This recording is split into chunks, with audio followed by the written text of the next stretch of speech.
Depois da Constituição de 1988, nós só tivemos 4 presidentes da República.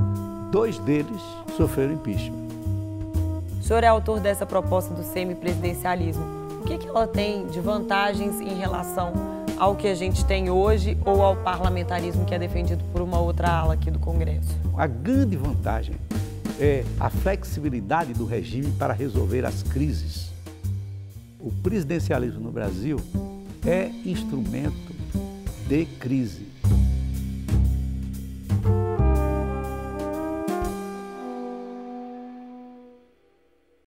Senador, nesse momento de crise política, a gente já ouviu várias defesas sobre o sistema de governo, presidencialismo, parlamentarismo, semipresidencialismo. O senhor é autor dessa proposta do semipresidencialismo. O que ela tem de vantagens em relação ao que a gente tem hoje ou ao parlamentarismo que é defendido por uma outra ala aqui do Congresso? Olha, nós sabemos que no Brasil existe uma tradição republicana da adoção do presidencialismo como sistema de governo preferencial do povo brasileiro. No entanto, nos últimos anos, a gente tem verificado de que esse sistema se exauriu.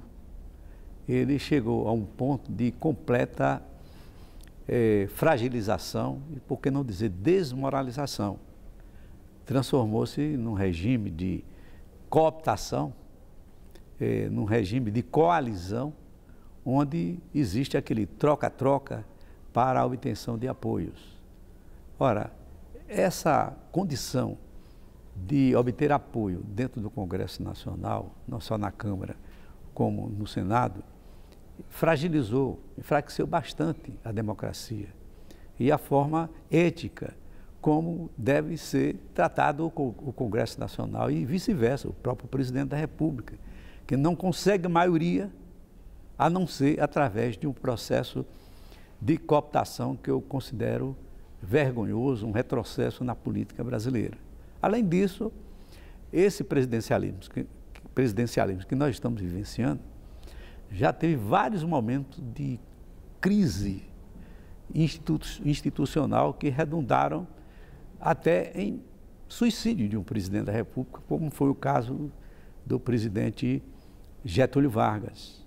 E depois a renúncia de um presidente, como foi o caso de Jânio Quadros, que terminou o vice-presidente assumindo já dentro de um novo regime instituído assim em cima da hora, a toca de caixa, por imposição dos militares, um regime parlamentarista.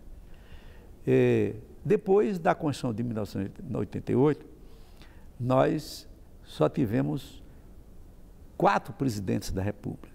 2 deles sofreram impeachment, o presidente Collor e a presidenta Dilma, significando dizer o seguinte, que o presidencialismo no Brasil é instrumento de crise, traduz perigo institucional, reduz a capacidade do presidente da República governar por força, inclusive, de uma enxurrada de partidos que foram fundados ao longo desse tempo, ao longo desse período, até em decorrência de uma decisão, a meu ver, errada do Supremo Tribunal Federal, que proibiu a chamada cláusula de barreira, que é de 5% sobre os votos do eleitorado geral do Brasil.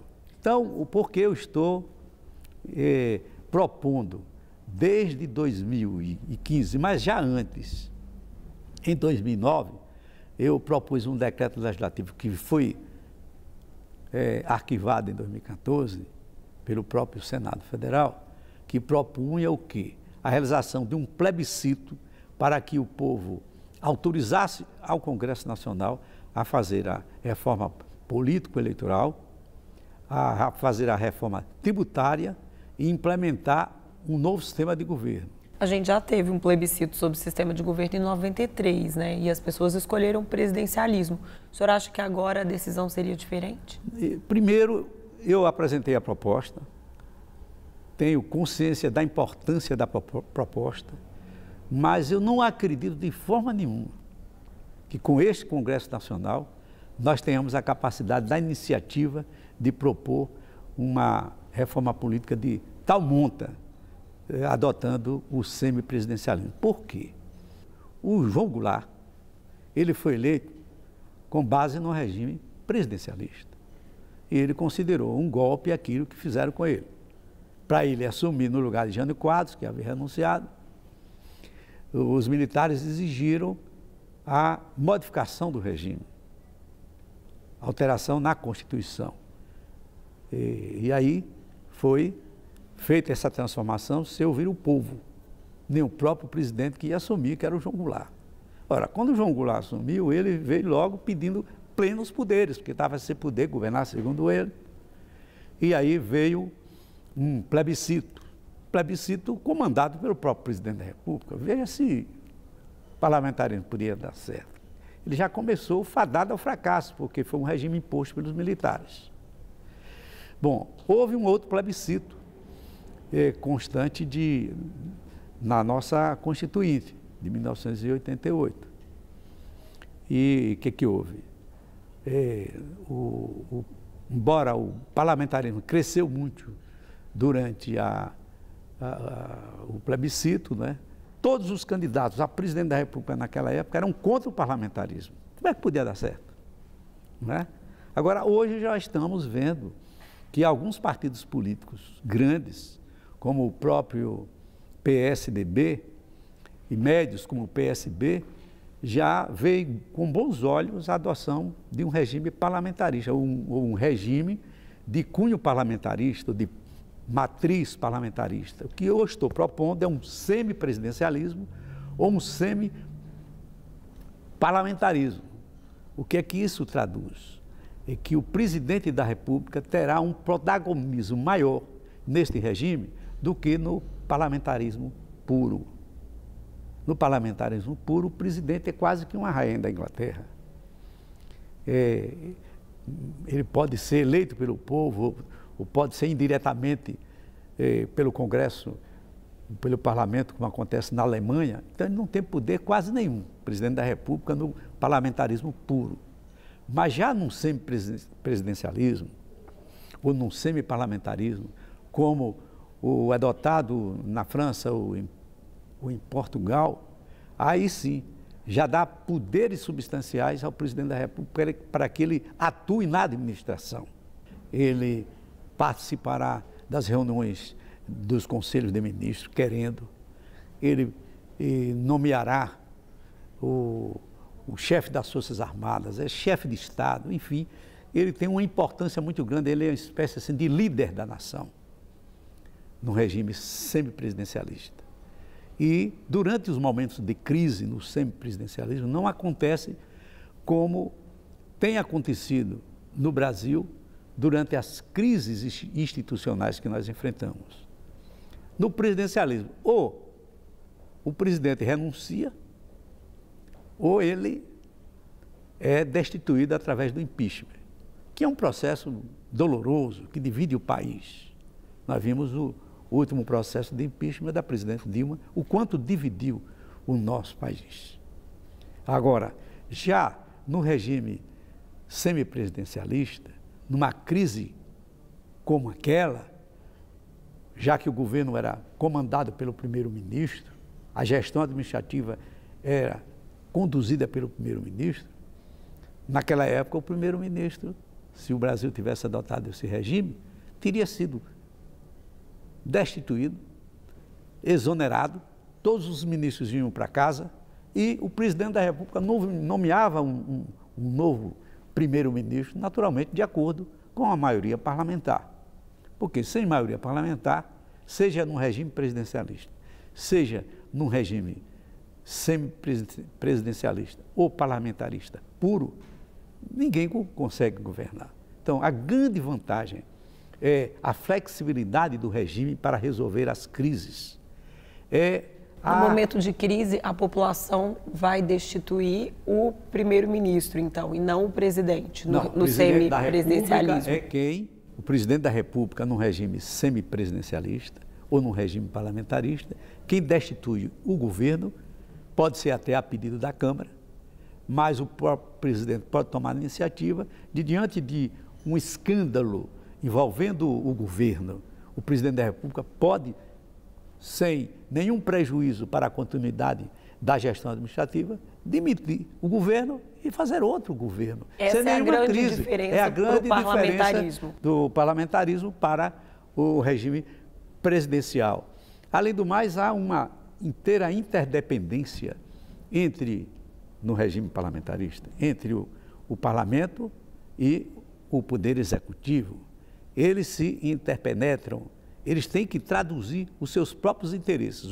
A Câmara sabe, se continuar teimando e não aprovar vamos dizer assim, o programa de governo, que foi inicialmente aceito pela Câmara, se houver um voto de desconfiança, se houver qualquer movimentação na Câmara de radicalização contra o governo federal, o presidente da República pode destituir a Câmara ou destituir o governo. Quer dizer, é um regime flexível. O momento é que vai definir o que o presidente da República, que é o chefe da nação, é o homem que lidera através de uma eleição, porque ele é eleito pelo povo, com mandato de 4, de 5 ou de 6 anos, mas ele é o grande comandante da nação. Ele é quem vai, naturalmente, tomar as decisões melhores, em comum acordo com o nosso parlamento. Agora, esse semipresidencialismo que eu estou propondo, o Senado tem alguma participação. Por exemplo, se a Câmara Federal, por 2 vezes, não aprovar o nome do primeiro-ministro, o Senado pode fazer essa aprovação e mandar para a Câmara. Agora, o poder não fica distribuído demais, senadora? A população não vai ter dificuldade em cobrar suas demandas? De quem seria a responsabilidade? Da Câmara dos Deputados, do Senado Federal, porque eles são eleitos para um mandato fixo, digamos, de 4 anos, para os deputados, não é? E caso os deputados, nas suas atribuições, estejam decepcionando a população, eles vão ser cobrados, não é? Ou na eleição, ou pressionando o presidente da República para destituir a Câmara, no caso de não cumprimento das promessas que foram feitas durante a campanha. Porque o que é que acontece hoje? O deputado se elege, ou o mesmo senador se elege, por um determinado partido que apoia o governo eleito, e depois, individualmente, não tem compromisso nenhum com o programa de governo, tem com ele mesmo. Quer dizer, o que está acontecendo no Brasil é isso, é o enfraquecimento partidário, falta de compromisso de quem se elegeu com o programa de governo. Então, o que nós queremos com o parlamentarismo é que elejamos parlamentares, elejamos um presidente da República que serão capazes de interpretar a vontade popular e implementarem um programa de governo que será aprovado pela Câmara. Quando um primeiro-ministro é indicado pelo presidente da República, não é o primeiro-ministro que vai ser aprovado pela Câmara, é o programa de governo apresentado, que já veio da eleição. Daí que eu acho a importância de vincular o eleitor a um programa de governo. Então, quem estiver de acordo com aquele programa de governo, vota naquele presidente. E quem não estiver, vota no outro presidente. Agora, quando o presidente se eleger e tomar posse, ele é obrigado a cumprir aquele programa juntamente com os parlamentares que se elegeram com ele. É o que está acontecendo agora, por exemplo, na França, não é? O presidente se elegeu com um programa de governo e os parlamentares têm que obedecer aquele programa. Do contrário, a Câmara será destituída e eleita outra. Não é uma medida autoritária. Pelo contrário, porque a população, o presidente, eu acho, na maioria das vezes, só vai fazer isso de acordo com a população. Porque se ele não fizer de acordo com a população, o que vai acontecer? Vai haver uma eleição e o presidente vai ser derrotado. Ou seja, vai ter minoria na Câmara dos Deputados. Então ele tem que pensar 1000 vezes antes de tomar uma decisão como esta. Você veja, a primeira-ministra, né, da Inglaterra resolveu antecipar as eleições, muitos meses, pensando que a população ia acompanhá-la. O que aconteceu? Ela perdeu várias cadeiras, não é, no parlamento por causa dessa precipitação. Então, é preciso pensar bem antes de tomar uma decisão tão grave quanto esta. E há outra obrigatoriedade aqui no nosso regime que nós queremos implantar. Durante os primeiros 6 meses, ou durante os últimos 6 meses do governo, não se poderá destituir a Câmara dos Deputados. No Brasil, pela imagem que o Congresso tem perante a população, o senhor acha que seria difícil os eleitores apoiarem uma proposta como essa? Se o regime presidencialista não está dando certo, para que teimar com ele? Vamos tentar um regime mais democrático, mais aberto, mais flexível, mais perto da população, como é o regime parlamentarista, num perfil onde o presidente da República vai ter mais poderes do que no parlamentarismo puro. Por outro lado, nós achamos o seguinte, que a gente aprovando esta matéria, que eu acho, volto a dizer, muito difícil, não é? Teríamos um prazo suficiente, vamos dizer, para a população pensar e lá na frente, quem sabe, fazer um novo referendo para que o regime seja mantido ou não. A gente podia fazer uma coisa leve no início. Olha, vamos adotar o parlamentarismo, mas da seguinte forma: o Brasil gosta do presidente, não é? Que o presidente seja uma figura que tenha maior comando. Então vamos adotar o semipresidencialismo. Agora, esse novo sistema só será aprovado, realmente aprovado, ou terá aceitação no parlamento, se houvesse um plebiscito desse tipo. E aí a população fosse orientada, conscientizada da importância de mudar o regime. Do contrário, o batido é este. De 2 em 2 anos, crise no país. E o presidente da República, para governar, tem que cooptar parlamentar. É isso que nós estamos vivendo.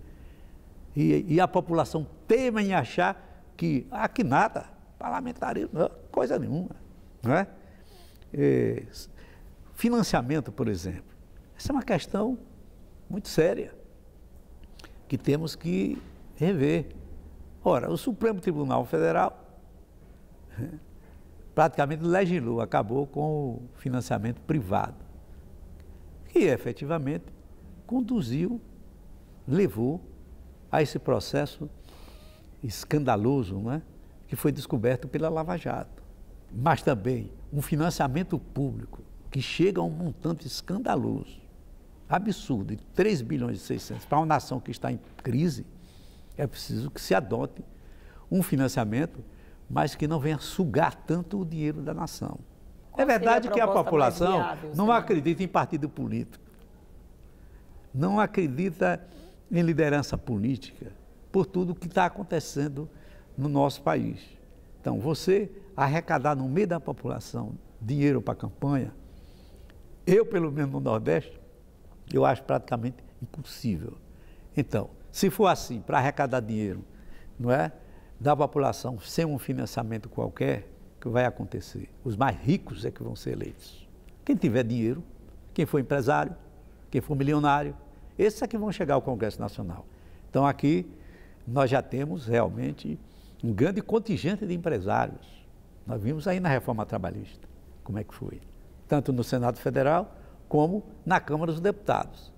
Se nós acabarmos de vez com todo tipo de financiamento e deixarmos os candidatos à mercê da eleição, o que nós vamos ver é um parlamento totalmente desfigurado, formado por pessoas que têm dinheiro.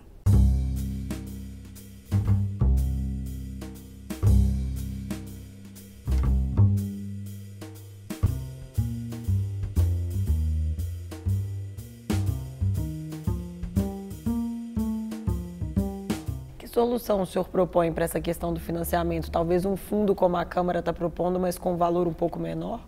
Eu acho que a saída seria um financiamento público, que, aliás, eles já colocaram para a Comissão de Orçamento, o Congresso Nacional, resolver o montante, não é? Agora, esse montante vai ser retirado de onde? Aí é onde precisa ser estudado. Eu mesmo sou da Comissão de Orçamento e vou verificar como é que a gente pode instituir um fundo público tirando dinheiro da educação, da saúde, da infraestrutura. De algum lugar tem que sair, mas não pode sair desses setores tão complexos e tão sensíveis que nós sabemos que são causadores de crise e de sofrimento da população. O que vai ser possível aprovar até 30 de setembro, que é o prazo para que essas mudanças valham nas eleições do ano que vem? Bom, eu acho que quem vai determinar o ritmo aí é a Câmara dos Deputados, porque o Senado sempre anda mais rápido. Não é? Quando chega aqui, aqui não há criação de comissão especial, não é? Lógico que nós precisamos do voto de 3/5, 308 deputados lá, né, e 49 aqui no Senado. Mas, se a Câmara aprovar uma reforma, ela tem que ter o apoio do Senado. Do contrário, não vai acontecer nada. De forma que eu acho muito bom que os dois presidentes se entendam, e isso eu acho que está acontecendo, o Eunício Oliveira e o Maia, no intuito de encontrarem uma solução consensual para a reforma política. Quando ela chegar aqui, a gente tem que andar a toque de caixa e repique de sino para aprová-la e ela valer para o próximo ano. Eu já fui favorável à Federação de Partidos Políticos, inclusive fui eu que introduzi. O senhor é autor da proposta. No passado, a chamada Federação de Partidos Políticos, pela qual 2 ou mais partidos podem se juntar, aqueles com programação ou programa ideológico semelhantes, e fazer uma federação. Para atuar aqui dentro. Né? Acontece que se você derruba, não é, a coligação, ou a aliança partidária, se você deixar a federação, na prática, o que vai acontecer? Os grandes partidos não podem se coligar e os pequenos podem, através de uma federação. E vão continuar subsistindo no âmbito da federação, recebendo dinheiro público do fundo partidário. A federação não resolve, então, essa questão da redução dos partidos? Eu acho que a redução de partidos poderia acontecer através de 2 fórmulas, não é? Proibição de coligação e a cláusula de desempenho, a cláusula de barreira. Na Alemanha, por exemplo, é 5%. Aqui no Brasil já foi 5%, mas o Supremo derrubou, como eu já falei. Agora, estão começando com 1,5% e eu estou tomando conhecimento que a cada ano, se essa proposta for aprovada, esse percentual vai aumentando 0,5% até atingir 5%. Senador, eu tenho uma última pergunta de um telespectador, considerando que o senhor é um especialista em reforma política, dedicou muitas proposições aqui no Senado sobre reforma política, tanto como autor quanto como relator, e essa pessoa pergunta por que não incluir na reforma política uma avaliação dos parlamentares, uma forma pela qual a população possa participar dos mandatos e avaliar os seus candidatos. Bom, nós apresentamos, coincidentemente, em 2003. Como essa proposta foi arquivada, em 2013, em 2015, nós reativamos. E agora ela foi, em parte, aprovada pela Comissão de Justiça e pelo Senado, que se trata do recall, destituição de mandato eletivo através da população. Eu propus inicialmente o seguinte, a proposta original era a seguinte, destituir, perda de mandato, até de mandatários que não cometeram crimes, mas que durante o exercício do seu mandato não foram eficientes.